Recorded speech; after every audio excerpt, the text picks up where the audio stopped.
Folks, welcome to a weekend episode of So Bad It's Good with Ryan Bailey.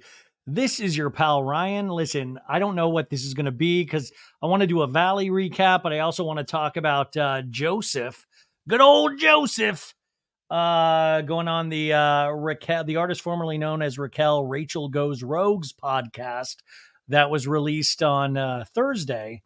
I believe that was so I want to go over that as well. So it's a mishmash. Now I would have released the Valley recap on Friday, but I went and got LASIK eye surgery, and this is the first time I've been able to kind of be in front of a I don't have the ring light turned up, so I look pretty rough right now if you're watching this on YouTube, but that's fine. Like, listen, it's been a couple of days of getting my eyes adjusted to being able to see again. I got this monovision LASIK, so one eye is for distance and one eye is for close up, and it takes a while, I guess, for the brain to get adjusted. So I feel like a cast member of Vanderpump Rules. Just everything is mushy right now and pretty hazy. How are you guys doing, huh? Hey, I just did also before this, I just did like an hour and a half recap of this week's Summer House, but I also the first 30 minutes of it, I talked a lot about Vanderpump Rules. I talked a lot about Coachella because Coachella is this weekend. In fact, I'm going to take a break here in about 30 minutes so I can watch Vampire Weekends. They live stream a lot of these sets on YouTube, and it is much safer to watch from the comfort of your own bed, and you get way less dust in your eyes. And it would be hard for me right now to go to Coachella because of all of the dust in the eye. Gotta protect these eyes. But it's wild to not go searching around for my glasses. It's really, really, it's really trippy. And I guess it gets better each day. Your eyes like kind of heal up more and more. So maybe I'll have like X-ray vision by the end of next week. That would be amazing. But how are you? Are you guys in the middle of the best weekend ever? I really, really hope you are. And of course, Monday we're doing the Pop Culture Roundup. Sophie Ross, I'll be talking to her tomorrow. So stay tuned for that. But I really enjoy doing that Summer House recap. If you are not a member of the Patreon, listen, it's $5 a month. You get access to over like 460 episodes that have not hit the main feed yet. And we're recapping Summer House over there. We do Q&As. We do a live one once a month. There's a bunch of stuff you get, but I know I give so much free content, and I know times are tough, man. You gotta pinch those purses. But if you want to support over there, feel free to join up at any time. Patreon.com/so bad it's good. Be a baddie, folks. Be a baddie. Listen, I should just be putting this directly on the Patreon. And now that I'm saying that out loud, maybe I'll do. No, I just did that hour and a half, but I was really happy with that first 30 minutes because I went into a little bit more of my frustration with Lala this season and what I keep talking about on these shows about the 360 viewing experience in terms of having to listen to all of the cast podcasts and everybody going on podcasts and kind of continuing the story. And my main thing is always trying to protect the integrity. Yeah, I use the word integrity of the actual show. Like, I don't want it to be where I was saying in the Patreon that the Vanderpump Rules, it's my least favorite thing about the whole experience now is the actual show. Like, I get so much out of everything else, and the show itself, you don't want the show itself to become just like, I watched it. It made me feel bad. That's why I love Summer House. Summer House is firing on all cylinders. I wish more people were watching that and Summer House Martha's Vineyard. The ratings aren't great, and I want people to watch these things because I think they are well worth your time, and it just does not have the bad vibes you get from Vanderpump Rules this season. And by the way, that's sometimes to be expected when you have a show that's lasted for 11 seasons. And it's getting still some of the largest. I mean, it is the highest rated show on Bravo right now. And everybody thinks, oh, they should end it. I always say they should end it. They're not going to end it unless, listen, if they end it, I will eat a leather jacket, just like Katie Maloney says, or a pleather. I don't know if I can afford the leather, but, it's making too much money for them to end it. All the characters might not come back. I mean, I think that's the thing too, is, whatever happened at that reunion is so off-putting that Lala has done a full court press and talking to everybody leading up to this reunion. And I think the big thing, what I'm hearing is that they make the cast watch the finale of the season all together. And I'm sure if that happens, Ariana would be pretty pissed because Lala has truly been running her mouth, which she is known to do. And I like Lala. I just think She's a producer's pet. I think she's thinking in terms of the show. And me personally, like I like to be gentle because people take this so personally. I prefer characters that aren't thinking about the overall health of the show and just being real in scenes. Like I don't truly believe Lala wants to be friends with Tom Sandoval. I truly believe Lala wants the show to continue. I think there's a world in which to like I think you don't I think there's a world in which you can be completely honest with your feelings and it still be very entertaining. I think the audiences are so sophisticated, and sometimes I think when you think in that way that a producer thinks, I think you are working against the audience. You're saying that we can't handle the actual reality of the situation. But in reality, when you watch this stuff, you're like, shit, this doesn't make sense. You're just like, it feels like you're just constantly being gaslit by the show. And you're like, this is wild to watch. It's very infuriating. And then if you're hardcore Lala stan, you then like have to like, you're going, well, I'm just a fan of hers because I appreciate like obviously the motherhood journey, all the years she's given to the show. But you have to then be a fan of, well, I just like somebody that kind of stirs shit up in a sense. Like I like somebody that doesn't go along with the reality of the situation. I don't know. People will argue with me back and forth on this till the day is long. This is just my thoughts on this. I just sometimes feel like at the end of the day, these aren't Lala's friends. I mean, maybe Sheena, obviously, but I think Lena, I think Lala has a very secure life with her actual family, and I think she protects that very well. And I think this is a job. And me personally, I want to watch people that have skin in the game. And that's why I will always kind of defend Sheena to a degree, because Sheena really seems to like be in this for like friendships. Even if you think it's ridiculous, I feel like Sheena gets used a little bit. Like Sandoval's using her to a degree this season. I don't think Lala's using her, but like Lala's like having her as backup. And I just think Sheena sometimes is doing that because she's actively looking for friendships. She's really buying into this concept of friendships. I don't think it's really self-producing when it comes to Sheena because we've seen her this long. She really, you dangle this friendship carrot in front of her. And I think that's something she automatically goes for. And I think Sheena tortures herself because then she's like, oh shit, maybe I'm not being the best friend to Ariana, but I'm trying to be friends with over here. I'm trying to be friends over here. And it creates this weird internal conflict with Sheena, which I find believable knowing the Sheena character. But Lala, to me, that's why I just feel like there's not skin in the game except for this is a job. Like that's the skin in the game is this is my employment. And I feel like other characters that have done this and they've done it successfully are people like Bethany Frankel, the old Frankelnator, and Lisa Rinna. I just think you have to really walk a fine line because you can't be too above the show where you're looking down on everybody, especially if you have not earned that in particular. Like I would not call Lala the voice of reason on this show as Andy Cohen did. And then he backtracked on, which I think we played on Thursday's episode. I don't think she is that voice of reason. I think she has been so messy in her own life, which I think we all, she was growing up, but I just don't think she's come to a place where the softer side of Lala gives her this kind of angle of being able to look down and be disgusted on others. But I could be completely wrong. I'm really excited to see where these last couple episodes go and where the reunion goes. What happened? What is the big hubbub that Lala immediately went and did every press thing known to man? Like, honestly, it seems like she's going to be like on public access at some point, even talking about this. And I find it so curious that not anybody else is really doing that except for her. Like she is not just even on the podcast, it's everywhere. And when somebody blankets it like that, it usually leads me to believe something happened and you're trying to get ahead of it. And I used an example on the Patreon about Lindsay. Like Lindsay, when Lindsay and Carl split up, Carl kind of disappeared and Lindsay went out and did, some press. And I think it's different because I think Lindsay did that press really believing exactly everything that she was saying. But now we're seeing Summer House with our own eyes and we're able to make that judgment on our own. So Lala's out there putting it in our head like, oh, you'll see what happens. Oh my God, it's disgusting. It made my head turn. Da, da, da. So she's already putting that thought in our head. So we already kind of have that. So it'll be interesting to see when we actually see it, if we're like, oh my God, Lala, you're so right. Or we're like, It's like that meme with Ellen DeGeneres and what's her name from Madam Web. It's just like, that's not exactly true, Ellen. That's not exactly true, Lala. Why do I always forget that actor? She was in 50 Shades of Grey. She's Don Johnson and Melanie Griffith's daughter. She's engaged to the Coldplay singer.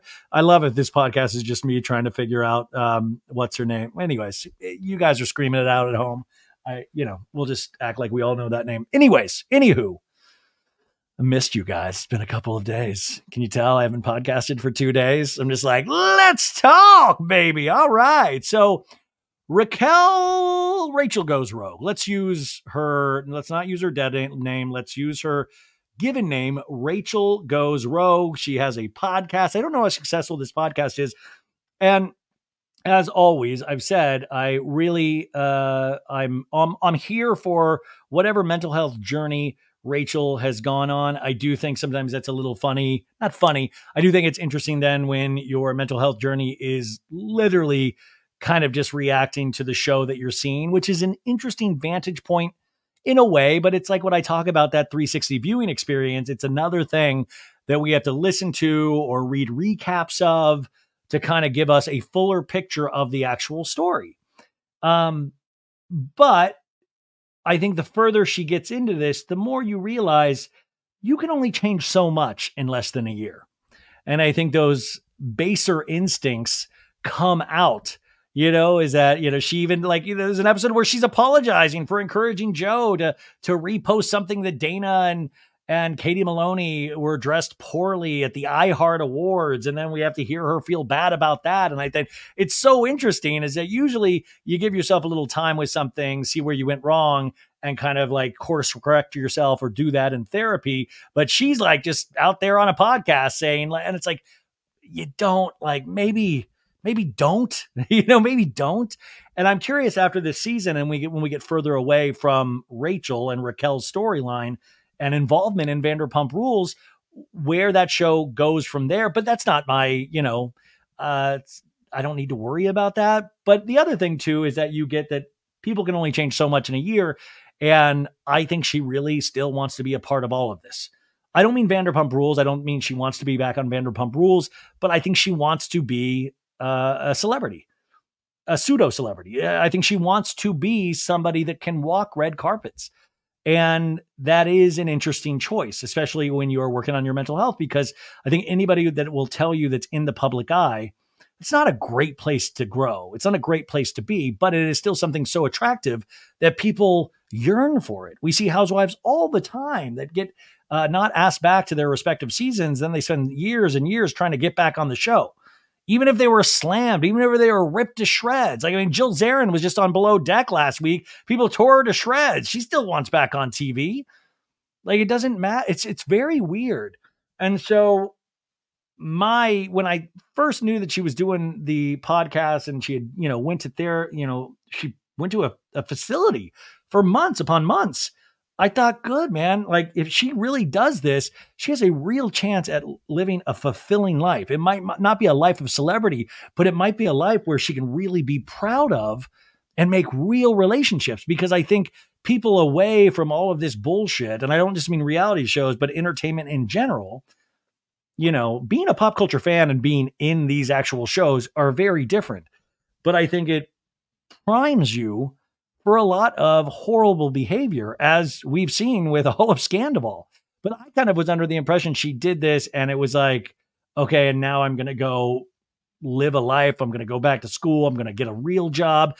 But I get the feeling that she wants to be an influencer, and that's fine. I just feel like sometimes, as you've heard on this show, I feel that can be kind of an empty existence. I do think she has a unique perspective. I'm curious how far that perspective can go. Okay, we get it. We get it. We're getting what you're going through. We get it. This is very interesting. I think you're brave in certain ways. But I also think when I listen to some of her episodes, as we get further into it, I think she's divorcing herself sometimes from the narrative, where you have to admit that you were an active participant. is that the grooming and things of that nature, there was still a part of you that was an active participant. And even Ariana will say of like, listen, I mean, this is a person that is saying, like, in this next week's episode of Vanderpump Rules, they deal with the Bethany Frankel interview, one of the worst podcasts I had ever heard. Like, Rachel's podcast is so much better than the interview that Bethany Frankel did with her. So much better. Like, I mean, you guys remember me recapping that on this podcast. I was so frustrated because I was like, I wanted to know so much and I learned so little because Bethany had such an axe to grind against Bravo and Andy Cohen that I felt like, once again, Rachel was being used just for attention and we didn't get any of her story. We didn't get any direct story. I still would be interested in hearing a sit down interview where she is asked very direct questions in a very just like, hey, here's the deal. What were you thinking? But anyways, I saw clips from next week's episode and even Ariana's like, okay, so on the podcast, she says we were barely friends. What are you talking about? Like, we literally have like all of these pictures together. We were with each other nonstop. So either you were lying in that scenario or you were just lying to me and fuck me. Right.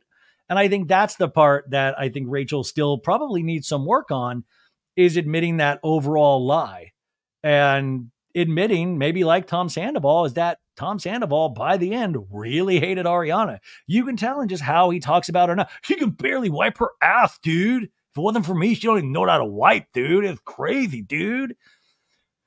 So I'm curious about that. But I also wonder, it's kind of like reality television in general, or even I'm watching this show on HBO Max right now, the comedian Gerard Carmichael.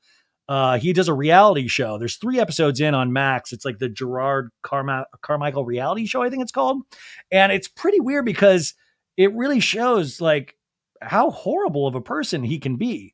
So much so that I'm like, is this kind of staged? Is this like a Nathan Felder kind of thing where at the end you're going to be like, LOL, this was all a put on. And if it isn't a put on, you kind of wonder, well, why are you doing this? Like, I'm trying to even think like artistically, why are you doing this? And just because you're out there showing what an asshole you can be, does that absolve you from being an asshole? Does that absolve you from your quote unquote sins? And I think it's interesting. I do think a lot when I watch that reality show, but that's the thing, is that, Rachel doing this podcast and mining all of this stuff, at what point does it become masturbatory? And at what point is it supposed to absolve you from your sins when you keep going back to that mine again and again and again until you're so desensitized on the actual thing that was done? I don't know. I don't know the answer to these. I'm just kind of posing it to you guys. And maybe you have obviously we all have very extreme thoughts on the matter. But Joe was her podcast guest. Joe Weinberg, which, by the way, we find out that Joe, her actual name is Kaylee. Joe is her middle name. Kaylee is her actual name. We found that out this past week, not on the show. This was passed around. So Kaylee is her actual name. So we got Raquel, that is now Rachel, and we have Joe, who is actually Kaylee. And, I always think that's interesting too, just in terms of, my name's Randy, actually. It's not even right. No, I do find it interesting though, of just even those kind of little things of wanting, you don't have to look at it this deep, but it is interesting. Those people that choose to go by a different name than their actual given name. It is interesting. I just wonder what that means psychologically as well. So she was the guest, and you could say this means a lot of things. This means that Joe is definitely not coming back to Vanderpump Rules because they don't seem like they have an amazing relationship with Rachel right now. But where there's money, there's a way. And I do think that any relationship, especially in reality television, can be mended, can be fixed. I think it's a long road, and, there's probably no fucking way, especially because of the reality reckoning and all the lawsuits or whatever's coming down the pike. Shout out Bethany.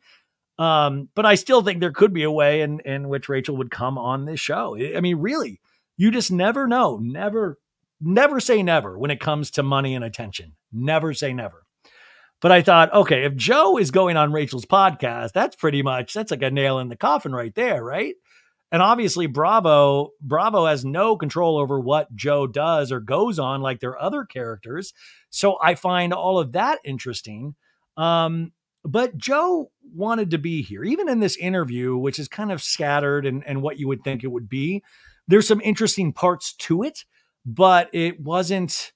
I actually listened to this one and not just read about it. And I was expecting so much more, but it goes to show you that her and Schwartz really did, or according to Joe, had a full on relationship. They were fully dating for a long period of time, a long period of time.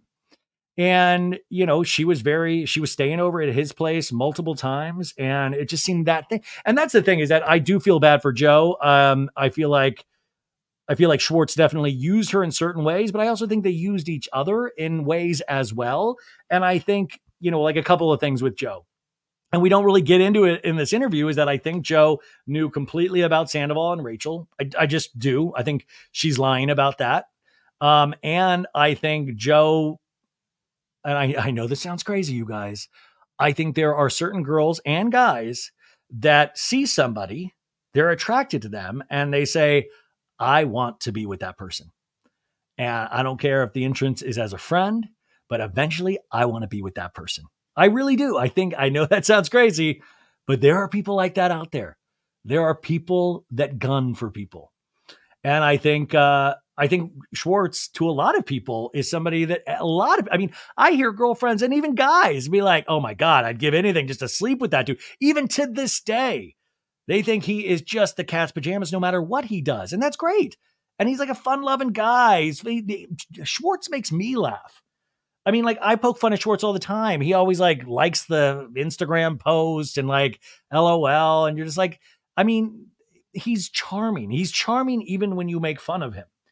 And I find that really interesting. And, this doesn't seem to have put a pause in anything going on with it. Nobody, people are all oh, I feel so bad for Joe. Schwartz definitely used her, but people don't really seem to care. It doesn't really do anything. Lala unfollows Katie Maloney and Ariana because of spirit numbers and whatever she's used, whatever excuse she's using, but still follows Schwartz. She still follows Schwartz on Instagram. So people only feel bad for Joe a little bit. They would still, it doesn't really affect how people think of Tom Schwartz at this point. Tom Schwartz is in that sweet position where he could literally do anything and people would be like, it's fine. It's fine. Because he's not like Sandoval about it. He's like, oh, shucks, I guess I'm stupid. But Sandoval's like, no, dude, I'm not stupid. And this is why the woman sucks. So it's very interesting. It really doesn't, seem to affect how people perceive Schwartz at all. And I don't know if that's a good thing or a bad thing. But I think Joe is completely lying about knowing about the Sandoval Rachel thing. And I think Joe did always have a thing for Schwartz and went for it. And it worked. It worked. I know people who have gone for Schwartz. It works. It works. Sometimes it is just really nice to have attention thrown your way, especially if you feel like you don't deserve it. That's a nice feeling, but you got to watch it. It's weird things. It puts you in really, really weird situation. Took a break to go watch Vampire Weekend on the Coachella live stream on YouTube, as an adult man should. It's so funny. I have so many text threads going with all the people that I used to go with, and we're all watching it from our beds or our couches. And it's so funny. My buddy Steve is watching it with his twin girls, his little twin girl. It's so fun. It's so great to watch everybody have families and stuff. And we're like, should we go to the Sahara tent now on the live stream? But anyways, Vampire Weekend, their new album, Only God Was Above Us, is fantastic. I love a band that kind of keeps their sound, but also kind of pushes in ways where it really shows maturing in certain ways. And man, I love them so much. It was a surprise set that they just announced a couple days ago. And they even brought Paris Hilton out at the very end I was like, what is going on? Am I on acid? My God. But great to see Paris Hilton at a Vampire Weekend set. Anyways, instead of watching that, I'm going to be in here with you guys for a little bit, if that's okay. Let's go into this Rachel Goes Row with Joe Wenberg, or Kaylee Joe Wenberg. So they start talking about her going on this season and what that was like. And she says, oh, I was around last season, but last year, Schwartz had come home from filming and there was like a pizza was burning, and we call it Pizzagate now. Me and Schwartzy call it Pizzagate. I mean, she she calls him like T Money or Schwartzy, but she's like, oh, the camera crew came in and I was staying at his place. Yeah. And I was about to leave the next day. And they came in and they saw and they recorded me leaving, which we saw last season, remember? And they kept saying, who's Joe? Who's Joe? Who's Joe? And Schwartz and I were dating, she says. And we were trying to keep it under wraps totally because he didn't want anybody to know. No, she says under wraps totally because it wasn't a negative thing. It was more of we were looking to see how we were going to like purposely get to a place on our own time.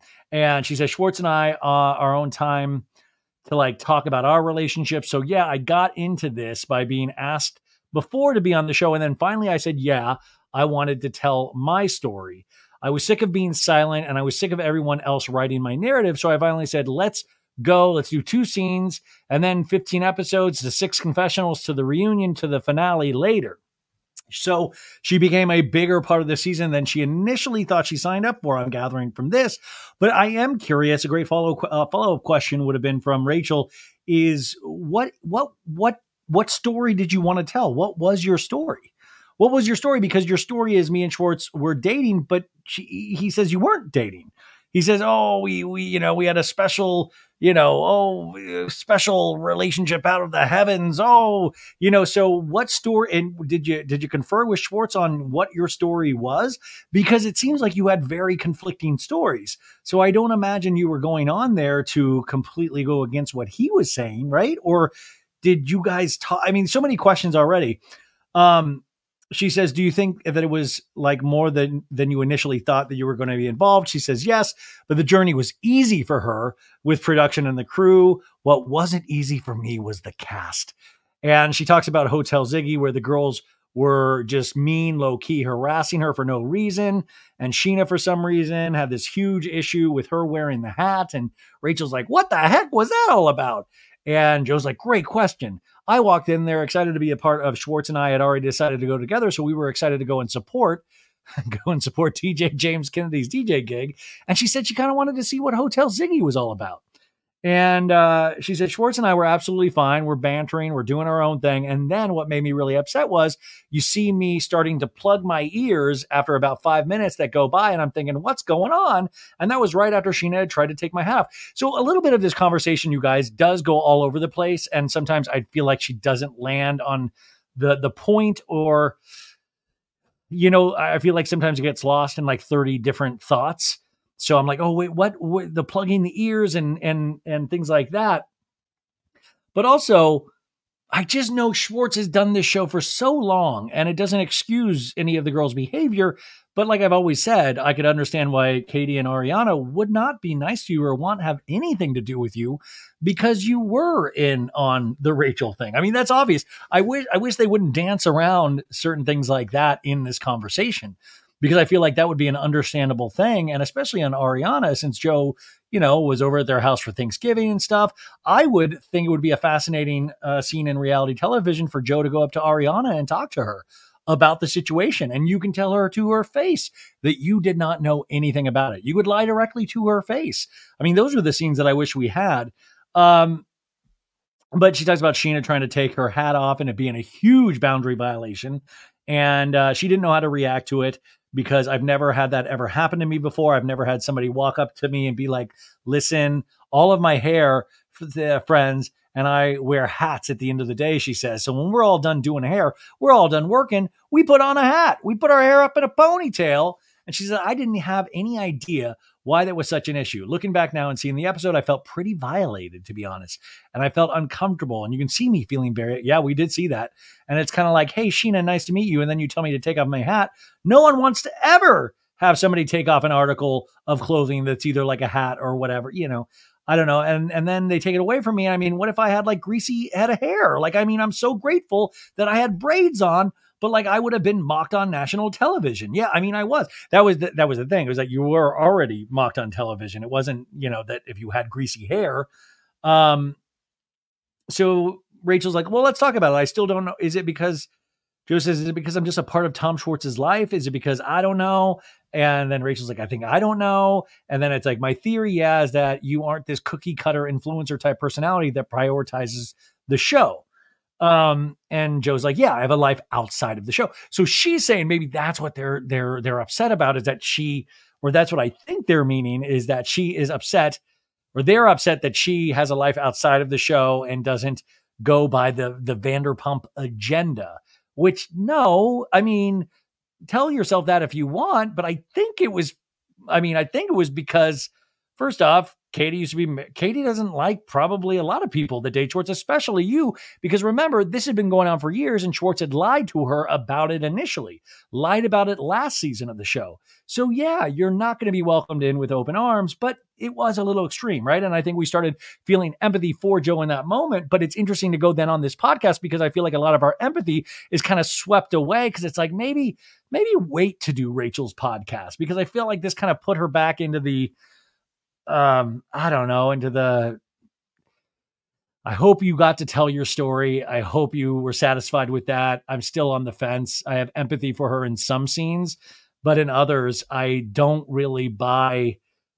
It's kind of like with Schwartz sometimes. I don't buy the, shucks, gee, I'm just this harmless person that decided to do this reality show. Like, it's hard to imagine because I know she knows what the show is about. I know she's known these people. She's known Kristen Doute for a very long time. They say, I feel like your priorities are different. Like our priorities are different. You prioritize your actual career, Rachel says, which is hairstyling. And this is just a side thing that you're doing because you felt compelled to show up for this season. You felt compelled. And Joe says, I wanted to speak my truth because last season, was a lot of chitter chatter in the background and I was never able to really talk. Yeah, you ran out the door. So then I thought, finally, I'm just going to at some point screw the silence of Joe. And that did not work. It didn't work for me to be quiet. And then I thought, well, maybe I'll go the opposite direction and I'll start talking. So she says all this stuff that she already said about getting her voice heard. Season 11 comes around. I wanted to be able to have a voice in front of a microphone, in front of an audience, and do the opposite of what, okay, yes, we got it. So she's like, I start showing the world who I am and I get ripped and I can't believe it. It's you're damned if you do, you're damned if you don't. And I'm so grateful that I have people like you, Rachel, and I have people in my family and friend group that have gotten me through that. But it's very interesting to see the reactions from people, even with you as well, where if you don't speak, you're ripped. If you do speak, you're ripped. But that's the nature of reality television. And that's what I wish Schwartz would have told her. But also I feel like a discerning anybody in that circle has to realize it's like the devil's bargain, right? Like that's what you sign up for. There's not this like, oh, you might just be a complete. I feel like the people that go on reality shows thinking they're going to be a complete hero and loved by the audience are usually, that's not going to happen. I mean, I don't know. So anyways, Rachel's like, yeah, you speak, you're ripped. You know, my heart goes out to you, Rachel says. And Joe goes, my heart goes out to you. And no time, like I could 4 months behind you, I know. And then they're like, well, just treat Joe like, I don't know. It's a little confusing. They're talking over each other a little bit. Rachel says, it seems like they just want somebody to annihilate because, you know, they're so angry or something along the lines of just some type of, I don't want to say projection or jealousy or something like that, because I don't know them well enough to know them or like them or hate them or not. That I feel like is disingenuous. You do know them. First off, you know from Schwartz's point of view, who's going to be telling you off camera because you have a special relationship. You know from watching the show, so you know another element. You also know from being in a long-term friendship with Kristen Doute. You do know, and you've already made opinions on these people, and you've hung out with them off camera. I feel like sometimes this is positioned as, I walked into this show magically all of a sudden and I didn't know anybody and I'm meeting them for the first time. And that's just not the case. Also, on top of it, Schwartz was trying to hide you. So all of this stuff is that I feel like you knew a little more than you're letting on across the board in terms of the Rachel Sandoval relationship and in terms of coming on the actual show. But she says, I'm okay with criticism. I'm totally fine. But if you don't know me, you don't know me enough to hate me. I'll take the likes, I'll take the happiness. I'll take the kind people that like me. But if you don't know me enough, like with you as well too, Rachel, it's like, you don't know me enough. You can't hate on me and then put it on an international/national platform and have your little minions and like your followers just rip apart someone. Well, no, you can. That's reality television. In fact, I think that's something about Rachel's whole thing. I mean, and it's interesting also choosing to do the show after you saw what it did to Rachel, who you're in this conversation with right now. You saw her go away to a mental health facility and still decided to do this show. So I'm still not getting to the root of it. Why? What was the voice? What did you want to speak with your voice? What did you want to come in and say? Because you are close with Rachel Leviss. You saw what it did with her. So what did you think you were adding to the conversation? Because you saw what mentally it did to her, right? So that's the confusion here. Were you encouraged by Schwartz? I mean, this just makes me have so many more questions than it provides answers. She says each cast member has their fan base and they're kind of like, I've seen how it plays out. A lot of fans will follow what the cast members are saying about somebody else. So I feel like it's very unfair that some of the cast, like Katie, has been saying Joe's a crackhead. Now, this is an interesting thing too, is like, yeah, fan base, like it is interesting. There's no consensus really among the fans. People hate Ariana, people love Ariana, people hate Lala, people love Lala.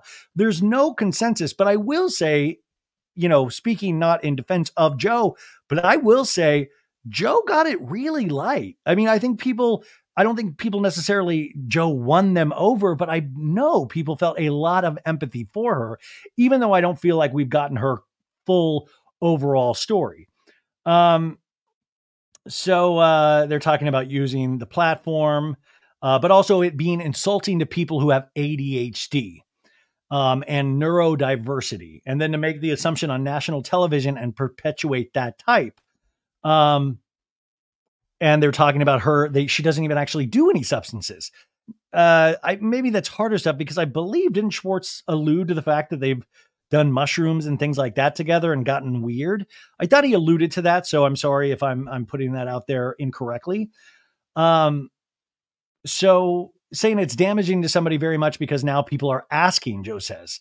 And I think Rachel says she's making it an open book to have anybody else on their podcast to talk about Joe's mental health, right? It's a massive question. And I don't understand why it shouldn't just be between me and my doctor or me and my parents. This is Joe speaking. I'm sorry. So she is saying this is a very personal conversation when you're talking about somebody on drugs or somebody's mental health. And the person's podcast they're talking about is Kristen Doute. Kristen has spoken about you on her podcast, Rachel says. And I know you guys have a history of a friendship. And Joe says, yes, we do. And she's kind of painting this picture that you are an unhinged person that can't handle people coming over to your apartment and you just freak out. I mean, it's probably so frustrating. Joe says it's very frustrating to have somebody diagnose me who hasn't talked to me for 3+ years. But this is also, I feel like we're getting a lie somewhere. We're getting a lie from Doute or we're getting a lie from Joe.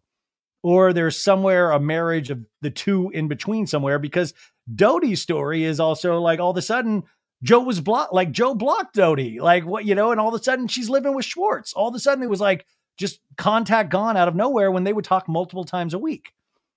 But she says, we do not need to talk about that. If anything, if I had a mental health situation, she consciously wants to hurt me basically by pushing me forward. Let's say I was really, really low. You're going to go and talk about me on an international platform on your podcast. What good is going to come out from that?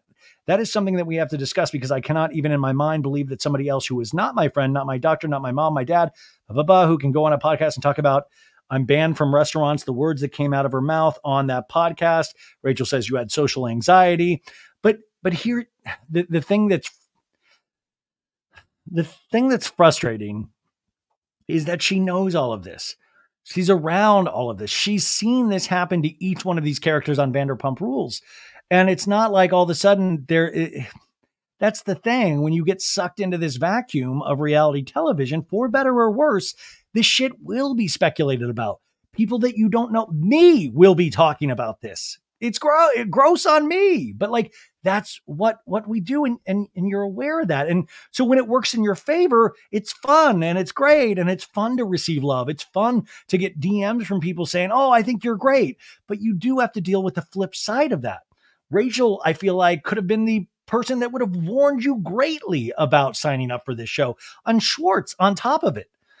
Anyways, she goes on to say, let's talk about the fact that should be the number one that hurts me the most. And I feel like that's relatable because a lot of people are going through a lot of mental everything. No one's perfect, but everyone is perfect. I'm imperfect, which basically stands for I'm space perfect. But I don't think at the end of the day, If you wanted to get me on this podcast and talk about my mental health, you would call me and be like, hey, can we talk about this? You'd ask me first, and I would say, yeah. There's no way that I would ever have somebody that I don't know, like, what gives you that right? So it's a little bit of a tangent, a little bit all over the place, but I think that's I just keep saying this thing. It's the unfortunate thing about reality television. You kind of sign away a lot of those rights. This isn't like, let's be fair to everybody. In fact, these shows are based on having to run towards issues and calling out bullshit or people even lying about you or just lying flat out.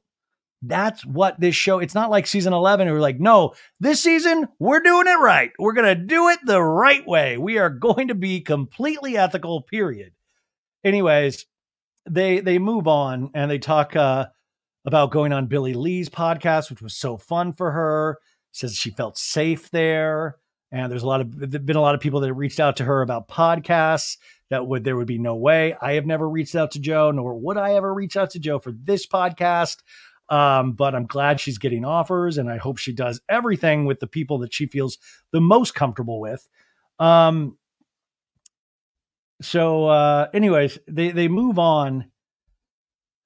This sometimes suffers, I think, from Rachel not being like, I just feel like Rachel is not the best person. I mean, if you look at this interview as two people that know each other, that are friendly and like each other, I think, that can work, but it's not a good flow of conversation / information. So for me personally, just, it might've taken off for you. It never took off. And I was left with a lot more questions than I was anything to fill in the blank, which maybe that's what this whole thing was, to not fill in any blanks, but just have this conversation between somebody that just is on Vanderpump Rules this season and somebody that isn't.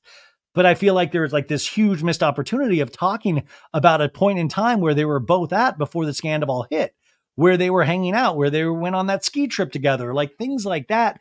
I think would have been fascinating to hear Rachel's perspective on now, and to hear where Joe is now, having taken place in a part of it and seeing all of the stuff that happened because of certain behaviors. She calls Rachel Racket at one point because, quirky. They talk more about the mean girl energy. She says it stemmed from Katie. Says Lala was very kind to me. I think Lala, like I said, Lala is probably nice to everybody off camera. She's a really nice person. She said, I did not have a lot of connections or contacts with anybody besides Schwartzy, or Team Money, as I call him. Lala was really, really nice. The mean girl energy started when I started dating. I'm going to be honest. When I was with Tom Schwartz and I started dating, it mostly came from Katie and then Kristen. And I decided that well, you got to understand, Joe, that Kristen was your friend and all of a sudden you're dating Tom Schwartz. It was weird. It put her in a bad spot. She says, I decided I wanted to lean into, Tom Schwartz. So she made a choice right there. She wanted to pursue that relationship. And he was there for me for a lot of that. And he was very protective. And, as one should be, he's a very good friend. And then it trickled into them being confused that I would film. They didn't know that I was only asked to do 2 scenes, and then it turned into the whole season, which again, production was very nice to me. The most hate I got was from the cast. So the energy has still not stopped. It's every day. It's consistent. It's been 2+ years of certain people having followers. I believe it's all social media based because I had a different situation than you did. I really did not have a hard time with, okay. She keeps saying that. Yes, you like the production and crew. I had a hard time with the cast and only certain people. But when it came down to it, the way I was treated and still am treated, you walk up to somebody in a restaurant and you don't want to be affiliated with somebody that doesn't want to be affiliated with you. So you just move energy towards something else. And that's why I started to plug my ears at Hotel Ziggy, because I couldn't believe I was hearing things that I didn't want to hear. The meanness, the anger, the aggression. It's still not stopping. I will say, though, the people that were nice to me from day one are still nice to me. Oh, God, if you say Lala was nice to you again, that's a beautiful thing. I don't know Lala, but she was very nice to me. I know Tom Schwartz. I know Tom Sandoval. And Allie James and Sheena and Brock. And it's just like they're Katie and Ariana were not nice to me and they don't even know me. Can we live in a world where sometimes you just have to understand that if you mess with somebody that somebody else is close with, it's going to take a while. You're going to have to deal with bumps and bruises.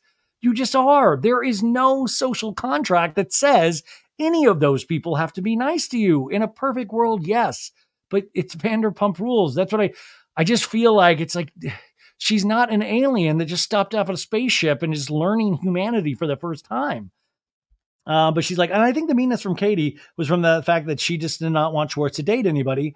It would be like a tree. If Schwartz was dating a tree, she'd chop it down. Okay, so you do understand. You do understand. And then Rachel's like, for sure, it's a good analogy. Really, I have noted here some of the names that they've called you. Wow, this is a technique that Bethany Frankel did to Rachel on her podcast back in the day, of reading names that Ariana had called Rachel. Anyways, Rachel goes, I already talked to Joe about this beforehand. Yes, I'm not like springing this on her. And they're like, no, she's not. I'm really happy you're actually bringing it to light because it's something that needs to be addressed. Joe is a crackhead, crazy rat girl, sociopath, a fucking liar, sloppy Joe, spooky psycho. I don't even know what question to ask after reading that list. You're not wrong because it's like so wrong in so many ways. And then she goes, yeah, each one individually is incorrect. Like it is wrong. I just look at my little sister and I look at my little brother and I look at my friends who have kids and I look at the fact that they look up to me, right? And she starts kind of tearing up and she's like, okay, you can feel your emotions. It's a safe place.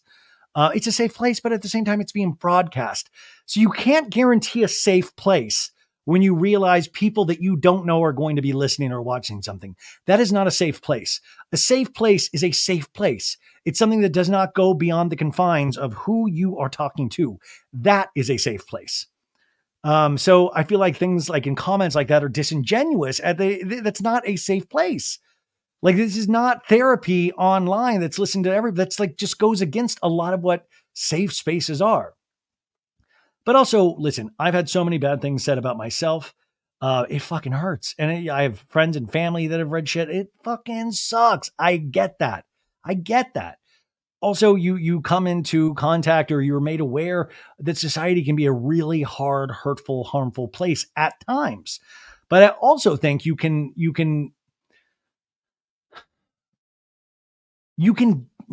get past those things. They make you stronger in certain ways. And in certain ways, fuck them.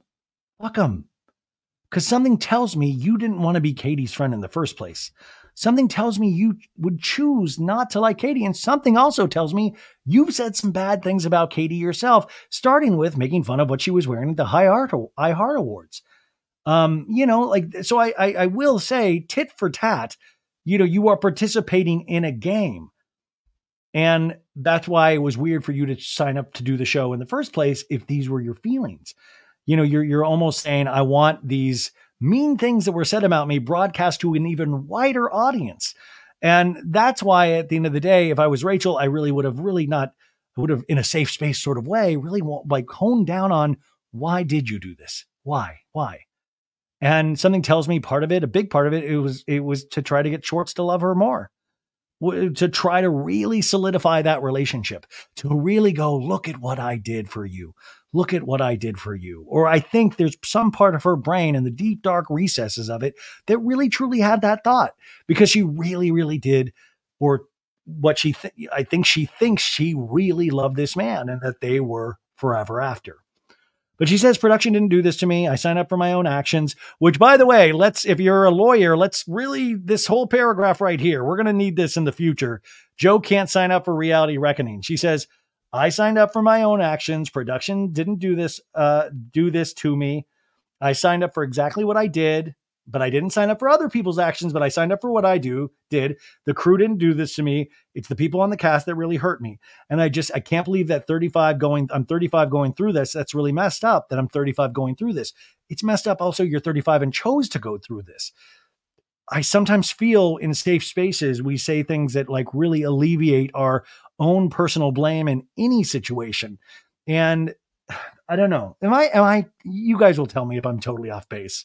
I mean, be gentle when you tell me if I'm base. This is just how I see it. And I do have a lot of empathy, but I just feel like personal responsibility has kind of just been wiped from this. Anyways, then Rachel's like, yeah, and these are 40-year-old women. So there's a little dig right there. And they're like, I don't know, get a hobby. Dude, I can teach you how to crochet. And then they're doing like a little funny banter. So she says, I mean, I would have loved to have had the final say on so many things regarding what they would say about me that was inaccurate and incorrect. I wasn't in that platform arena to have that. So what they're going to do is they're going to make me look like the bad guy and make them look like the good guy because they're able to delegate my narrative or they're able to speak on exactly who I am. And that's not the truth. I feel once again, like Jo got a very fair shake and she wound up with way more people that support her or even support her lightly than you would imagine. So in some ways, I think some things it did do good for her. Like I did not have a voice to put with the Jo character, and now I do. And I do see that this was all based around like somebody passionately in love with Tom Schwartz. My two things is just really lied about the Rachel Tom thing and that she's not being completely truthful about why she came on. Like she really wanted to be with Schwartz from the jump. I don't think this was something that was built up. I think she went in loving this dude and got to know him and even loved him even more. But anyway, she says talking about this is cathartic and she's very grateful. She's able to feel free on this podcast, feel safe. And she's also able to know that you'll call me out when I need to be called out in regards to Rachel. But you also tell me the most wonderful advice when I need it. You know, like we're there for each other. By the way, do we get a spinoff? Rachel and Jo take the road? Maybe this is a spinoff. Maybe this is the ethical reality television experience that Rachel sometimes talks about. But they say it's hard going through this reality TV experience. I imagine it is hard. What makes up for it, and this doesn't make up for it, but is money and kind of like a certain level of fame that you're able to sell tummy tea on Instagram and be invited to Coachella, you know? They say, and now I kind of know your relationship status with Schwartz right now. And she says, you do know because I've talked to you about it. And they say, well, you don't really have him as a great support. And you don't anymore. No, and she's no, in this moment, I do not. Correct. That's a great way to put it. So she's saying Schwartz is kind of bad. Schwartz has a girlfriend now. Schwartz does have a girlfriend. So I'm sure his girlfriend probably wouldn't love the continued relationship with Joseph. But she says it's from both of Tom Schwartz, who I call T Money. She keeps saying who I call T. Like we got it now. She says we don't talk anymore. And we're going to do a little bit of a boundary situation. I think you've done it then if you don't talk anymore. And that doesn't mean that we might not talk in the future, but for right now, it doesn't mean that I don't miss him. It doesn't mean that he doesn't miss me. Our relationship was very organic. It was very granola, very simple, very easy, very, you list all the things that you want to have in a partner that were there. The one thing that wasn't there probably was trust. And that's okay. Because who am I to say who he needs to be with or who he doesn't need to be with? What I need to do is I need to move on and work on myself. It doesn't mean that I have to take any type, creepola, talk any type of crapola about Tom Schwartz. It means that I look back and I feel very grateful that I had somebody in my life that made me so happy. If she's telling the truth about this, I think this is the healthiest thing and the healthiest way to approach this that she can. I really hope she means this. We could not have laughed more, and I think that we could have worked through it. However, we're in different places in our lives, and I support his place, and I support, myself, and we're not on bad terms at all. It's just, I had to set some boundaries. I am curious if her opinion has changed at all once these episodes come out, if it's changed a little bit and if he has reached out to her, which I imagine he hasn't, but who knows? She said, I feel good about setting the boundaries. I wish him all the best with his new girlfriend. And I hope that, he keeps hiking his pants up and walking around screaming draws up, and probably not because she's probably there. But Rachel's like, but yeah, it's tough. It's really tough because I've never been with somebody who really made me smile almost every single second of every single day and then have an end. And it's not been easy. And I've been very depressed about it. And on top of that, it's been tough to see things going out like onto the World Wide Web. And, Katie did not make it easy. Let's just keep adding layers to like no one asked how I was doing. It's the same with you. I asked how you were doing, Raquel. You called her Raquel. People didn't ask how you were doing, right? And it's like no one really asked how I was doing besides like you or even some of my closest friends. And it's so interesting to see how I came out of this working on myself. Do you have regrets or don't have regrets? Tom Schwartz, him and I went through a lot together. We went through almost a year and a half, spending 5 to 6 days a week together. And like, we just had like the best time. So it did show me how to be treated and also showed me how to not be treated. And I think that when there is a breakup, people think that you're supposed to hate on somebody, and I just can't. I just don't hate on him. I just know that we're not compatible right now or maybe ever. So according to Jo, they were boyfriend-girlfriend. That's what I get from this. So they were full-on boyfriend-girlfriend from what I get from Jo's perspective. Rachel says, you said the only thing missing was trust. What do you mean by that? She's like, that's a great question. The only thing that is missing now is trust, me trusting him.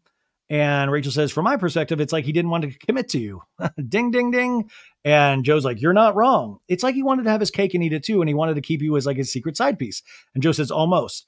You just nailed it. That's 100% correct, which I feel like is really messed up. It is. I should have left. I should have just said no, good luck. But he would kind of rope me back in, and I have a hard time reliving those months and days and hours because we had so many fun times together. I also have a really hard time with knowing that he could just like throw me aside, and I can't even imagine like I think I'm a good catch.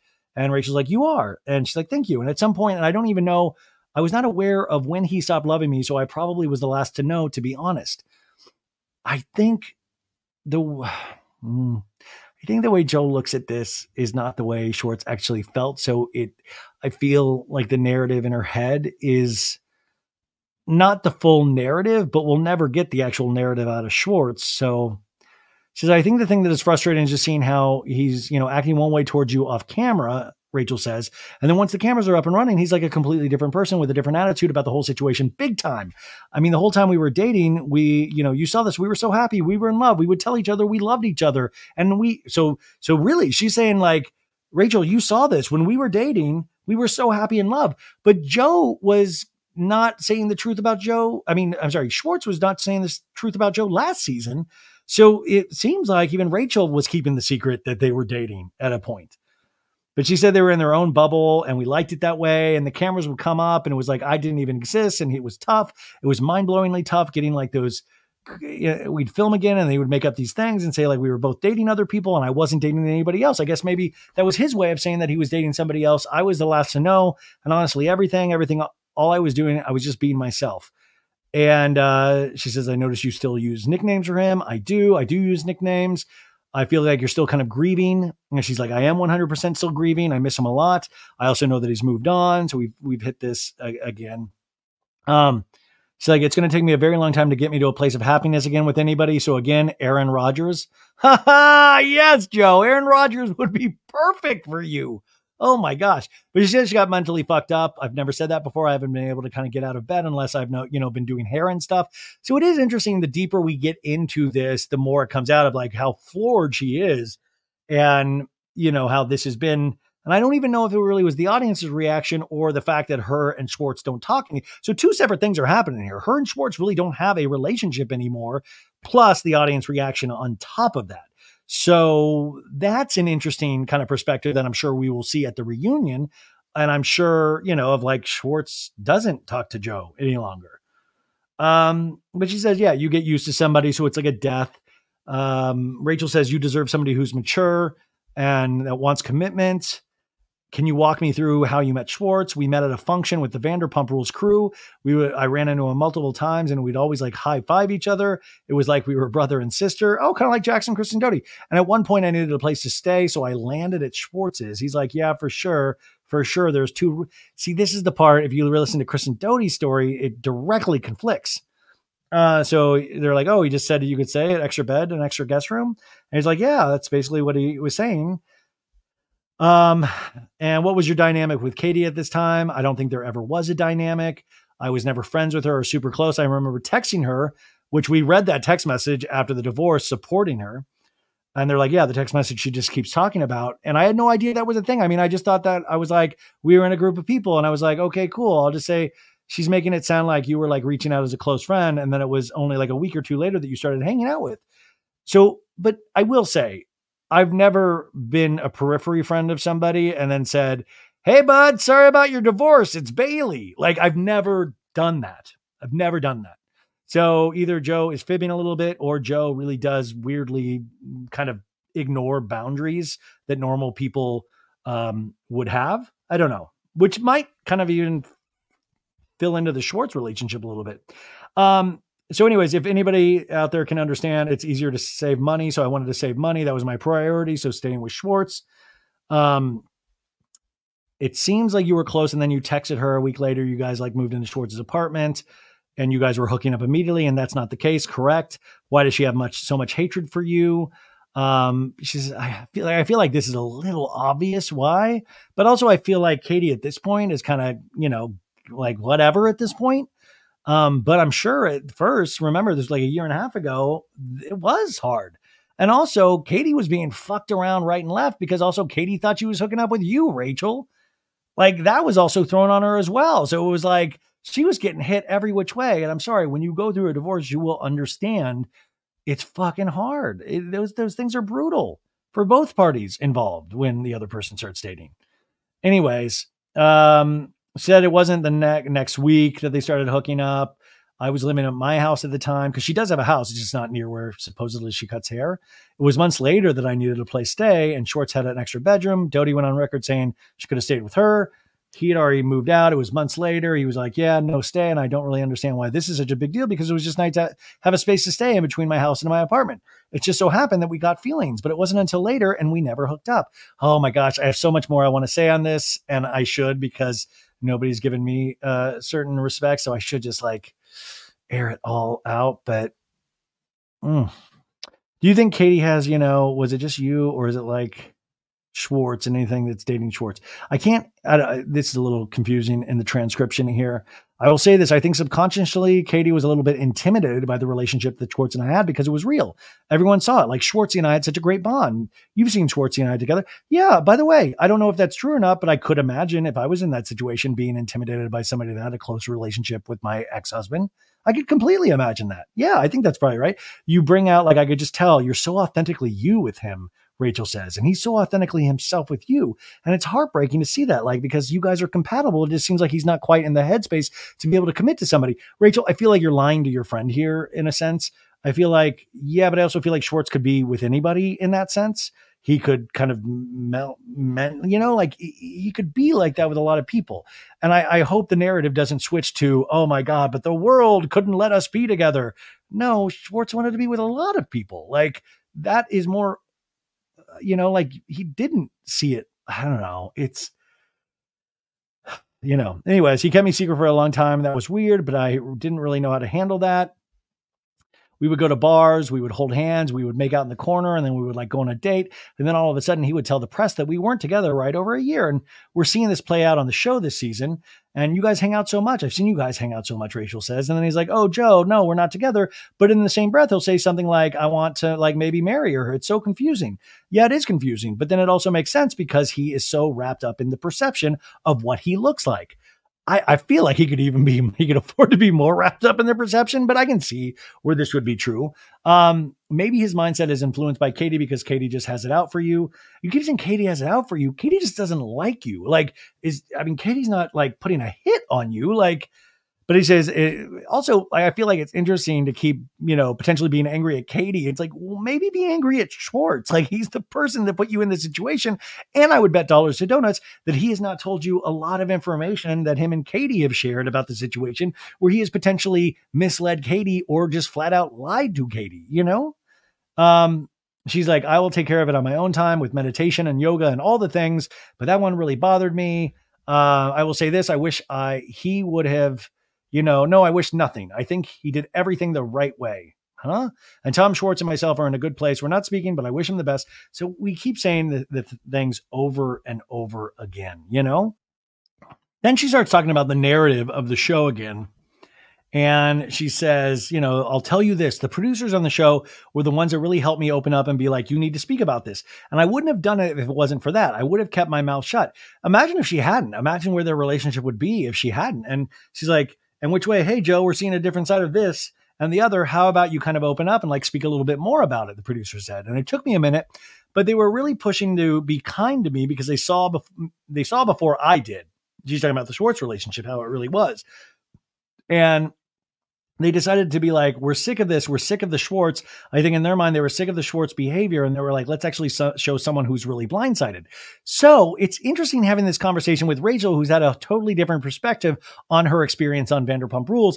And from Joe's perspective, it's like they really helped her out in so many ways. So it's an interesting guess because I feel like it goes against some of what Rachel says and the overall thesis statement of Reality Reckoning in some ways.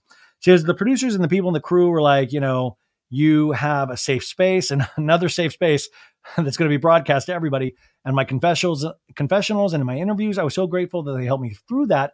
And I don't think I would have been able to vocalize about it if it wasn't for them. So I give grace and I give thanks to people in areas of my life that have helped me through certain situations. And that was a big one for me. I'm just saying, I think that's my journey. Rachel just says, I hear you. Rachel's like, I'm not going to throw in on this. I think production does a really good job of being observant of people's behavior and seeing, what's what. Yes, that's their job. That's it. They see things that people in those situations can't. And that's how they're able to put a narrative together. They said the disconnect between certain things that they observed, but then potentially not saying the actual thing, but then they didn't have to. They could have easily let me look like a fool, but they really were like, look, Joe, without saying anything, we want you to talk. And it was like, oh yeah, I felt heard. And I mean, I'll be honest. I mean, Joe at the end of the day just seems like she's somebody that wants to be heard about her relationship with Schwartz. She wants it to be heard that it was real in a sense, that they were actually dating for a year and a half or whatever it was. And I think she was in that kind of gaga goo goo love with Schwartz where she just wanted to talk about her and Schwartz. And this was an avenue where she was able to do that. She said she felt very lucky to be in a place that no matter what transpired, no matter what was edited, I felt for once able to speak on what I was feeling, what I was listening to, and what I was being told and all that in front of a camera. And I stuck to it and I got heartbroken. And I hope that maybe somebody out there, can relate to that. And I think people can relate to that. I think that is something that I've heard in regards to her. So that's a good thing. They talk about filming the reunion. She's like, whether or not this is going to get aired, I hope it does at the reunion. But then it came down to the cast really was under the impression that I was lying about my relationship with Schwartz. And Schwartz is the one who was kind of keeping me behind the scenes. And that makes sense from what Schwartz has been exposing of me. As they were baffled, it was really neat to see kind of like a gasp of like, oh no, you not only lied to Joe, but you lied to all of us. And you also lied to Andy. How dare you lie to Andy? And you lied to everybody. And so Schwartz, obviously there's no way this is getting cut out. But we all thought that Joe was the liar when in reality, Joe was the only one who was being honest. And I don't remember what the reaction was of Schwartz. And I don't know if it's going to air. I don't remember how would you not remember what the reaction of Schwartz was to this? She says she hopes it airs. And, Katie apologized to me. So it was kind of like a weird full circle moment. Okay. So if Katie apologized to you, how are we? I don't know. Anyways, can't you then have empathy and grace and give a safe space to Katie for her feelings about somebody she'd been in a relationship with for over 10 years? I couldn't believe that even one of those, 7, 8 people on those couches would even listen to like my side of the story and like, listen. Honestly, it was almost like a reverse mean. I was looking in all their faces like, holy moly, Joe isn't this bad person. And not that Schwartz is a bad person, but it was a big switch. And like, it made me feel uncomfortable. It made Schwartz feel uncomfortable because I don't want to put Schwartz in a bad position, but also made me feel kind of comfortable because people were finally realizing that I'm not. So yeah, she finally got to speak her truth. And it was this big aha moment for the cast. And Sandoval was like, how dare you, Schwartz? I can't believe this, dude. I'm never talking to you again, dude. Anyways, it was a very real moment. She's like, I've been crawling after him every time. Like, I'm just always following him. I'm always like trying to I'm always at his ankle. But she's like, not like inserting yourself. Like in reality, it was the opposite. And then when that truth finally came out at the reunion, everyone looked at me differently. She's like, but I'm hoping because then Schwartz goes into a hole. He's a light of my life. Oh, she's a light of my life. She's awesome. She's great. Like I should have all the things. I think this is what Schwartz said about her. And then it's like, so I'm having a hard time being like telling the truth which is exactly what I'm telling. And then also I'm not ripping Schwartz apart because he is a good person, but I think he needs to work on himself, but that's not my place to tell him. It's my place to work on myself and talk about my experience. And I hope that he can get to that place one day as well, individually. And Rachel's like, that's a mature perspective. And it is a mature, and if that's all she wanted, I hope she really was happy with that. I hope it sounds like it was overall then a good experience. So the interview kind of starts in this place, but then it comes to a place where it seems like she got so much out of it. This is what I've been talking about. Rachel says this and the problem with codependency. It's like, just, you just want somebody to help themselves and they will not know unless they want to. I wanted so badly to help him, Joe says, with so many avenues and aspects of his life. But it seems like you would not be the person to do that because it seemed like you had so much growing to do yourself, I would imagine. But then it's like, I realized I wasn't getting the same back and I wasn't able to get the same amount of love and support back. She also earlier says another Aaron Rodgers thing that she would date Aaron Rodgers. It's like, girl, go for it, man. And to this day, if it was me and Schwartz on an island somewhere, I would be so happy because he wouldn't have his phone and he wouldn't be on a TV. See, shit like that is where I check out because it's like almost misery. Like if I could like put Schwartz on an island away from every other person, there would be no other option but me. I hope she can get away from that form of thinking because it's just not the case. I feel like a dangerous way of thinking. It's just a matter of where he's at in his life. And I hope that he's doing great. And, I mean, I'm not a person to get mad at people for treating me poorly. I'm a person that's just going to work on myself and make sure that I can just talk to my friends and blah, blah, blah, blah. No one gave that grace to me though. And so no one gave that. So anyways, Rachel says we're resilient and yeah, stick in it at the reunion from what you did experience. And because there's been rumblings of like an explosive reunion. Well, I was there from the chunk of time that I was on, and then I had to wait like 6 hours, and then I had to go back to like Cheers in with the sandwiches. Uh-oh, Joe just revealed sandwich Cheers at the end. So like the 6 hours in between Joe was there, I was like playing Angry Birds. Joe playing angry. We better get a trailer reaction like we had of Sheena and Rachel in the trailer. If we have a trailer reaction of Joe playing Angry Birds, that's a fucking Emmy right there. Are you kidding me? Bing. Yeah, you're in the green room and I didn't see anything because I was, people were in and out and I wasn't watching much of it. How are you not watching much of it? I wish Joe would have just taped all of it and just released it. She's like, but it was from what I witnessed. I should have watched more. Man, I'm just the worst. I was like going outside. Yeah, sorry, Joe. Oh, Joseph.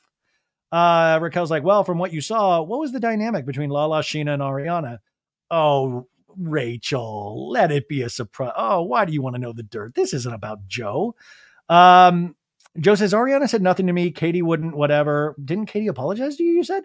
See, I don't even know their dynamic well enough to even know. I mean, it just seemed that like Lala was very matter of fact and she was really calling out people and she was calling out moments with Sheena and she was calling out moments even with Katie and she was calling out moments with Ariana. And it felt like this was kind of like, to be honest with you, why wouldn't you, do it in a nice, concise way?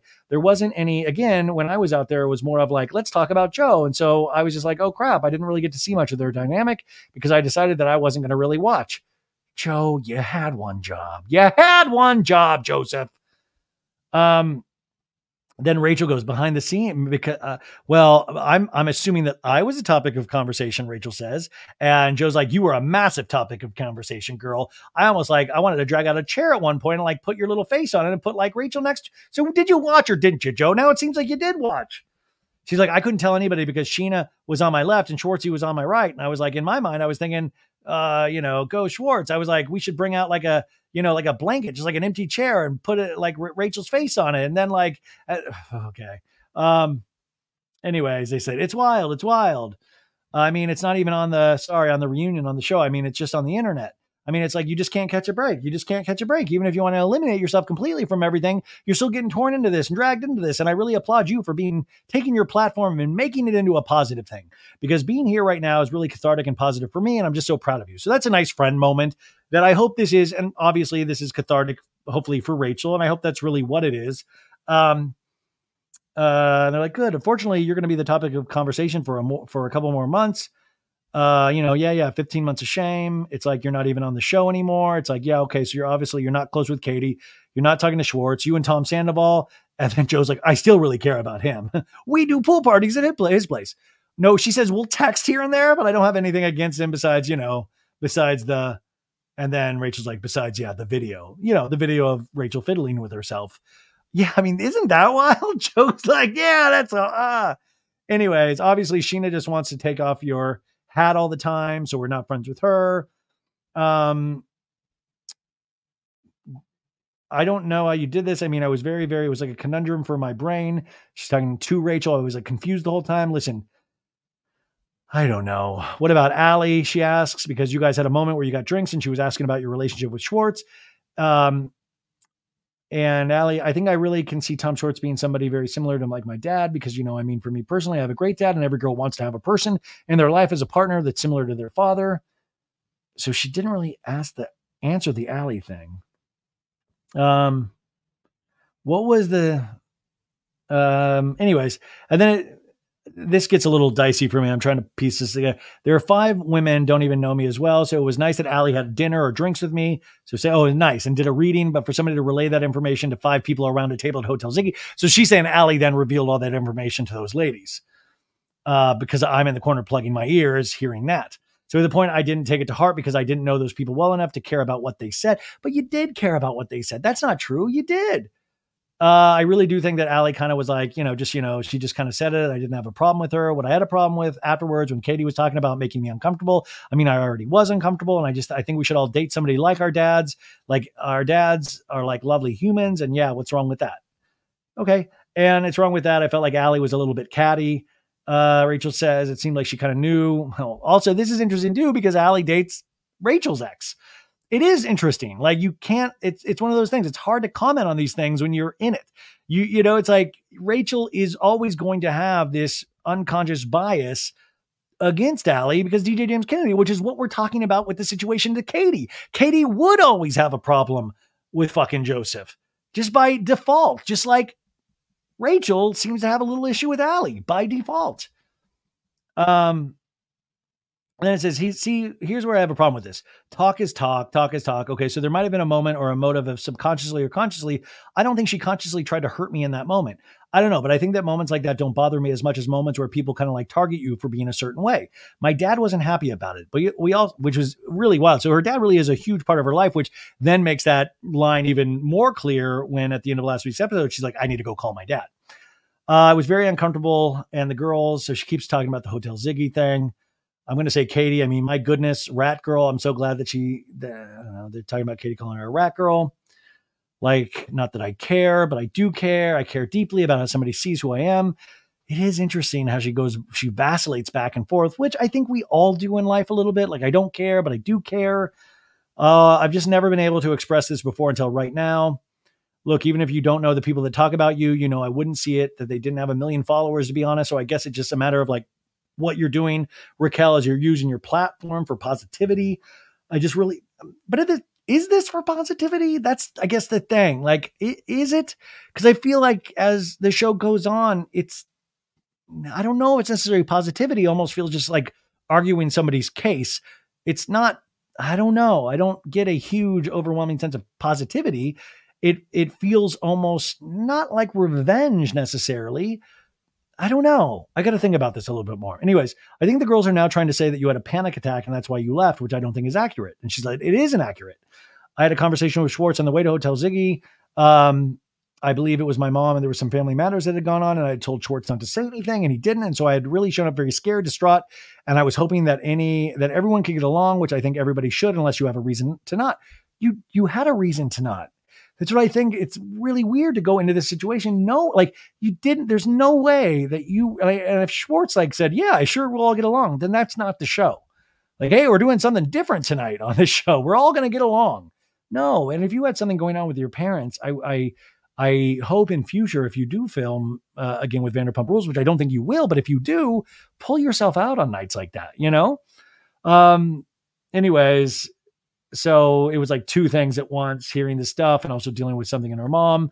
I had enough on my plate and I didn't have enough space in my brain to talk about that stuff and think about that stuff. So, let them go and talk crap about me, but I'm going to do this. I'm going to walk away, fight or flight. I'm going to fly. And I did. And I might've cried. I'm a Cancer and a very passionate person. So I flew and I went, I just got myself out of there and it just doesn't make any sense for me to stick around. What am I going to do? Like tap Sheena on the shoulder and be like, hi, how are you again? Oh my God, that would have been great.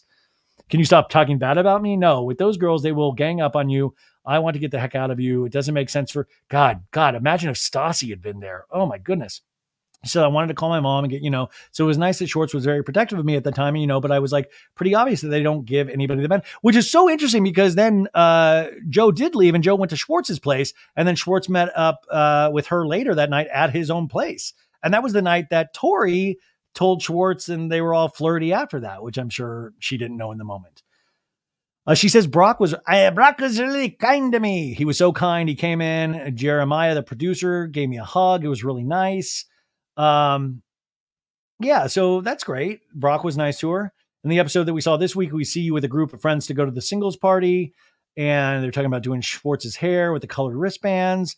Schwartz and I were in the same Uber together and talking about that they weren't going to be single people there. They were just there to support Sandoval. And then she sees him slap on the I'm single and ready to mingle sticker. And so that was kind of like, what? She was surprised by that. And, she was very weird. And as she saw girls, that girl hitting on him and talking to him and trying to take his hat. And she said, that's a very special hat that his dad had given him, but he told me he had 70 in storage unit, which is not true at all. And I did my work right. I went up and said, but that's all I can do. Whether or not he gets his hat back is not my issue then. So then I walked away. What you don't see is that Schwartz and I go to the bar and we were deciding to have a shot. And then I come back and the girl's wearing the hat. He's trying to get the hat back. And I'm like, well, I did what I did. And I look at how he's very flirtatious and he's wearing the green wristband and I'm just putting two together. And I'm thinking, oh, no. So I leave before he makes out with the girl. So I decided to, and I do the best way I can, which is kindly say, hey, I'll see you later. I left. But by the way, she left under her breath and she's saying all sorts of stuff that were picked up on camera. At the end of the day, I can only control my actions. I mean, it was tough to watch, but then I found out months later that when I did my confessionals interviews, they told me that he made out with somebody. I never knew that. He came home, and by home, I mean his apartment that night, and I was sleeping in my bedroom, because I had to do his hair. This is also something I want to clear up really quickly. I have a lot of clients in Burbank, so it's easy for me to sleep in his second bedroom.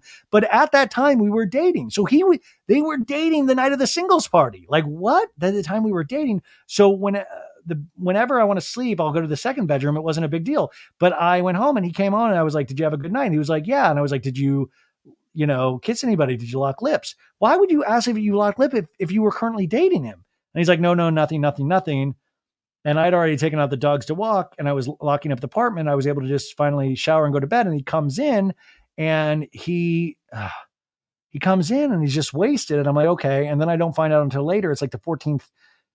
And then he's told me I found out later, sorry.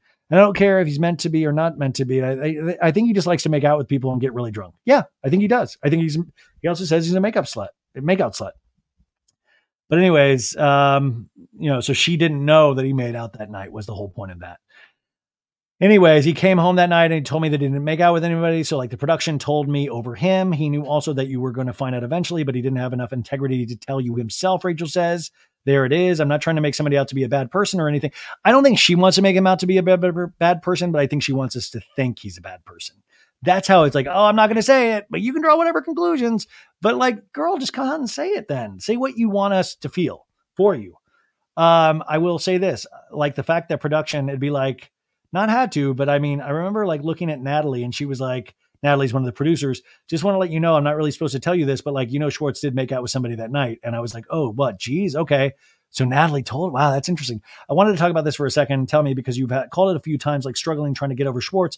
And you asked me how did I get over Sandoval? Rachel says, I always say in 4 months, I'm 4 months behind you. And I was like, it was very difficult. It was so hard. I was so hung up on it. Rachel says, I gave you the advice that one of my therapists asked me to do. She was like, why don't you create a fantasy list, a fantasy busters list? And I tell Joe this, she's like, what list? A what busters list? And I'm like, okay, well, basically it's a list of all the facts you know for sure, that things you witnessed that are undeniable, or the red flags of things that your situations that they put you through, the things that without a doubt, the boundaries that were crossed. It never crossed your mind until you decided to have somebody like a friend tell you, maybe write them down. So when you write them down and you see this list, yeah, it puts you out of denial. It brings you into reality because you're not living in the fantasy of who you want this person to be. I mean, he never went to my basketball games. He never came and watched me surf, Joe says. He never went paddleboarding with me on the West Side. Schwartz never wanted to even come to the West Side. I always had to go. I mean, things that I loved. He just didn't care. He just he was just assuming that. I mean, I even got him basketball jersey for the team of the basketball league that I'm in. And I got Schwartz with my number on the back. I'm number 8. Love you, Kobe Bryant. And he never went to one game. He wanted to just kind of keep me into this little tiny, and it was all for show for him. I mean, he just wanted to be on camera. It wasn't even so this is interesting. So this is a great thing to do with somebody. Make a list and make a list of red flags. The part here though, that I'm having trouble with is that Schwartz kept saying he did want to be with her and date her, because this all sounds like a list of somebody that doesn't want to be with you at all. He doesn't want to be around you at all. So that's what I'm interested to hear Schwartz at the reunion say, because my thing would be did you tell her, I don't want to be with you. Stop treating me like a boyfriend. Did that come out of your mouth? Stop doing this. It is making me completely uncomfortable. You are weirding me out. Did that ever come out of Schwartz's mouth, or did he keep just egging it on? But I think part of the reason why you chose to do Vanderpump Rules season 11 was because of Schwartz. He asked you to do it, correct? If Vanderpump Rules does a season 12 and they ask you to go back, would you do another season? And she says, I would for $1 million. I had a great adventure. It was awesome. All I will say, gosh, I bet she'll go for $50,000. I bet she'll go for much less than $1 million. She says, all I will say, gosh darn it, you'll learn a lot, kids. You'll learn a lot. You will learn a lot. But I'm focused on my Joe My Gosh hats. She has her own line of hats, Joe My Gosh.